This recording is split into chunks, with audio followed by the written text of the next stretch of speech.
हाय दोस्तों, welcome to my YouTube channel. ये देखिए कितना बढ़िया सामान लेके आया हूँ। एक चीज़ अभी खोलने के बाद ही आप लोगों को पता चलेगा। और ऑलरेडी तो आप लोग देखा होगा मेरा थंबनेल, उसमें पता चलेगा क्या चीज़ है। इतना बढ़िया चीज़ है, देखता हूँ आप लोगों के लिए लेके आया हूँ। तो अभी तक तो आप लोग ये आशीर्वाद से इतना सब्सक्राइबर मिला है, तो और बेहतर यदि ग्रोथ होता है चैनल का तो और बहुत बहुत सेटिस्फाइड हो जाएंगे। लेकिन अभी इतना टाइट, वो माय गॉड व्हाट है।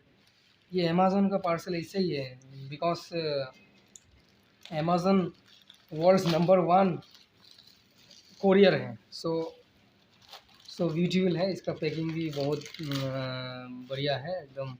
देखिए क्या चीज़ आया है, देखिए आप लोगों के लिए है, वीडियो बनाने के लिए लेके आया।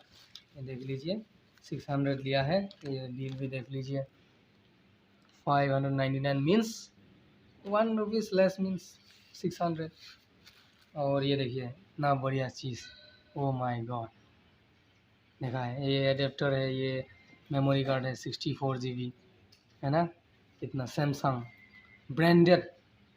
ब्रांडेड कंपनी है। ये सब आप लोगों का आशीर्वाद से हुआ है, लेकिन 1 रुपया भी नहीं मिला अभी तक यूट्यूब से, लेकिन फिर भी कोशिश कर रहा हूँ सक्सेस होने के लिए। आप लोग दुआ करें। ये सब मे भी दूसरा जैसा लाइफ सेटलमेंट हो गया, मेरा भी ऐसा ही हो जाए। मैं भी वही भगवान को दुआ करता हूँ, गॉड को, अल्लाह को, सभी को मैं प्रेयर करता हूँ। आज के लिए इतना ही है बस। जय हिंद, जय असम।